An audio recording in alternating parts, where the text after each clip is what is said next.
இன்றைக்கு செபிக்கணும். பார்த்தீங்களா, அவ்வளோதான். இயேசுவோட இந்த அற்புதம் பெறுவது கஷ்டமே கிடையாது. நீ அங்கிருந்த 4 மாடிக்கு செருப்பு இல்லாமல் நடந்து வா, இதை சுமந்துக்கிட்டு வா, அதை தூக்கிட்டு வா, உன் பக்தியை வெளிப்படுத்தன்னு அதை செய் இதை செய். ஒன்று இயேசு எதிர்பார்க்கவில்லை. இருதயத்தில் விசுவாசி, அது போதும். நீ இருதயத்தில் விசுவாசித்து ஜெபிச்சாலே அற்புதம் நடக்கும். உன்னை வருத்தி உன்னை வேதனைப்படுத்தி கொண்டெல்லாம் ஆண்டவரிடத்திலிருந்து அற்புதம் பெற முடியாது. அதெல்லாம் அவர் செஞ்சு முடிச்சிட்டார். சிலுவை சுமந்து அடிபட்டு ரத்தம் சிந்தி பரிகாரத்தை உண்டு பண்ணி முடிச்சிட்டார். இனி நாம் அப்படி கஷ்டப்பட வேண்டிய அவசியம் இல்லை என்பதுதான் இயேசு நமக்கு சொல்லுகிற காரியம். சரி, இப்போ 2 சாட்சிகளை வீடியோவில் பார்க்க போறீங்க. முதலாவது சாட்சி சகோதரி மேரி ஸ்டெல்லா, போரூர், சென்னையில் போரூர் என்கிற இடத்திலிருந்து 50 வருஷமா அவங்களுக்கு இருந்த வீசிங் ப்ராப்ளம் இயேசு எப்படி குணமாக்கினார் என்பதை இப்ப சாட்சியை நீங்க பாருங்க. அவங்களே சொல்றாங்க. என் பெயர் மேரி ஸ்டெல்லா. நான் ரோமன் கத்தோலிக்க சபையை சேர்ந்தவங்க. நான் சென்னையில் போரூரில் இருக்கிறேன். எனக்கு 2 பெண் பிள்ளைகள். 2 பெண் பிள்ளைகளுக்கும் திருமணம் ஆகிவிட்டது. நான் சென்னை துறைமுகத்தில் வேலை செஞ்சு ரிட்டையர்ட் ஆகிட்டேன். இப்போ நான் 50 வருஷமாக வீசிங் ப்ராப்ளமில் ரொம்ப ஸ்ட்ரகிள் பண்ணேன். அந்த வீசிங்கில் மூச்சு விட முடியாது. எங்கள் அம்மா வீசிங் பிரச்சனையினால ரொம்ப கஷ்டப்பட்டுட்டு இருந்தாங்க. அவங்களால நடக்க முடியாது. நடந்தாலோ படிக்கட்டு ஏறினாலோ அவங்களுக்கு மூச்சு ரொம்ப இறைக்கும். அவங்களால மூச்சு விட முடியாமல் கஷ்டப்படுவாங்க. படுக்க முடியாமல் தான் கஷ்டப்பட்டேன். நம்ம பெட்டில் படுக்கிற மாதிரி படுக்க முடியாது. அதனால என்ன பண்ணுவாங்கன்னா, அதுக்காக ஒரு சேர் வாங்கி வச்சுருக்கோம். அந்த சேரில் தான் உட்காந்து ஒரு பாதி உட்கார்ந்த நிலையில தான் அவங்க தூங்குவாங்க. அப்படி தூங்கினா தான் அவங்களால தூங்க முடியும். இல்லைன்னா நைட் ஃபுல்லாக தூங்க முடியாது. ஒரு நாளைக்கு எப்படியும் ஒரு 2லேருந்து 3 தடவை அவங்க பஃப் அடித்தாதான் அவங்களால ஒரு நல்ல சுவாசிக்க முடியும். டாக்டர் நீங்கள் ஆஸ்மெட்டிக்மா, உங்களுக்கு வீசிங் தொடர்ச்சியாக இருக்கும் இனிமேல், அதனால நீங்கள் இந்த பஃபை ரெகுலராக எடுக்கணும்னு சொல்லியிருந்தாங்க. வீசிங் டஸ்ட் அலர்ஜியால தான் மெயினாக. எனக்கு டஸ்ட்டு எங்கே பறக்குதோ நல்லா நான் தும்புவேன். அங்கே டஸ்ட் வந்ததுன்னா தும்பல் வந்துடும். தும்பல் வந்த உடனே கொஞ்ச நேரம் ஆக ஆக ஆக அப்படியே அந்த வீசிங் வந்துடும்.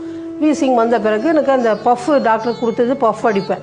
பஃப் அடிச்சாச்சு. அது கூட ரிலீஃப் கொஞ்ச நேரத்துக்கு தான் ரிலீஃப் இருக்கும், ரொம்ப ரிலீஃப் இருக்காது. அவங்களுக்கு சைனசைட்டிஸும் இருந்ததுனால அதனால அவங்களுக்கு நிறைய முக வலிகள், தலைவலி எல்லாமே தொடர்ச்சியாக இருக்கும். எனக்கு தூக்கம் நைட்டில் இல்லாததுனால எனக்கு ரொம்ப கோவம் வரும். காலையில் ஏஞ்சதும் அந்த பிரிஸ்காகவே இருக்க முடியாது. வேலையும் செய்ய முடியாது. பிள்ளைங்களையும் திட்டுவேன், புருஷனையும் திட்டுவேன், எல்லாரையும் திட்டுறதுனால அவங்களுக்கும் ஒரு இதுவாக ஃப்ரஸ்ட்ரேட்டடாக ஆகிட்டாங்க. அவங்கள என்னடா இந்த மாதிரி எந்த நேரம் கத்தினே இருக்காங்களேன்னு. எனக்கு பிகாஸ் ஆஃப் இந்த பெயினால் என்னால் ஒன்றும் பண்ண முடியல. வீசிங் எப்போவுமே இருக்கும். ஒரு மாதிரி நெஞ்சில் கரு கரு கருன்னு சத்தம் கேட்கும். வாரத்தில் 3 நாள் அம்மாவுக்கு இந்த வீசிங் ப்ராப்ளம் வந்துடும். மறுபடியும் உரமாடியும் அடிச்சுக்குவேன். இதே மாதிரி தான் அப்படியே தான் லைஃப் 50 வருஷமாக ஓடிச்சு. இப்படி ஒரு கஷ்டமான சூழ்நிலையில் 2023ஆம் வருஷம் செப்டம்பர் மாதம் அற்புத பெருவிழாவை நான் பார்த்தேன். அப்போ மோகன் அண்ணன் இந்த மாதிரி வீசிங் பிரச்சனையில் இருக்கிறவங்களுக்காக ரொம்ப பாரப்பட்டு ஜெபித்து கொண்டிருந்தாங்க. மோகன் அண்ணன் ஜெபம் பண்ணும்போது நானும் எங்கள் அம்மாவுக்காக ஜெபம் பண்ணேன். ஏசப்பா, 50 வருஷமா இந்த வீசிங் பிரச்சனையில கஷ்டப்படுகிற அவங்களுக்கு நல்ல ஒரு விடுதலை வேணும் அப்படின்னு சொல்லி ஜெபம் பண்ணேன். எங்க அம்மா அவங்க வீட்டிலேருந்து ஜெபம் பண்ணாங்க, நான் எங்க வீட்டிலேருந்து ஜெபம் பண்ணேன். அந்த ஜெபத்துக்கு பிறகு எங்களுக்கு ஒரு பெரிய ஆச்சரியம் காத்திருந்தது. எங்க அம்மாவுக்கு வீசிங் வரல. இப்போ எங்க அம்மா பூரண சுகத்தோட இருக்காங்க. அவங்களுக்கு மூச்சு விட சிரமமோ வீசிங்கோ எதுவுமே இல்லை. 1.5 வருஷம் ஆகுது. நான் வீசிங் இல்லை. எனக்கு நல்லா நடக்கிறேன். நான் நடந்தால் மூச்சு வாங்குறது இல்லை. ஃப்ளாட்டாக படுக்கிறேன். தூக்கம்லாம் நல்ல நார்மலாக இருக்கிறேன்.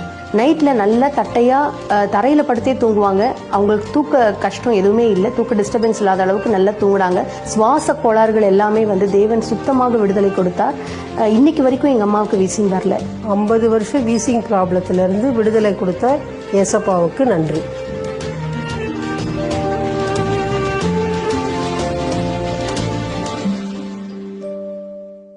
பார்த்தீங்களா, 50 வருஷ வியாதி. 50 வருடம்னா யோசித்து பாருங்க, அரை நூற்றாண்டு. ஒரு சகோதரி சாட்சி எழுதுனாங்கல்ல, பாப்பாத்தி, அவங்க 50 வருஷம் பொடி போடுகிற பழக்கம். 50 வருஷம்னா கொஞ்சம் திங்க் பண்ணி பாருங்க. அரை நூற்றாண்டு இல்லை, 50 வருஷம் பொடி போடுற பழக்கம், அதிலிருந்து விடுதலை. 50 வருஷமா வீசிங் ப்ராப்ளம், ஆஸ்தமா வீசிங். பாருங்க, நேரம் படுத்து தூங்க முடியாது, சாய்ந்து உட்கார்ந்து தான் தூங்க முடியும். 50 வருஷமா அந்த வியாதி இயேசு சுகமாக்கி இப்ப அந்த வியாதி இல்லைன்னு போது எப்படி இருக்குன்னு கற்பனை பண்ணி பாருங்க. எவ்வளவு பெரிய சந்தோஷம். அதுக்கு தான் இயேசு. மனுஷனுடைய துக்கத்தை மாற்றி சந்தோஷப்படுத்த தான் இயேசு. அதுக்கு தான் மனிதனாய் வந்தார்.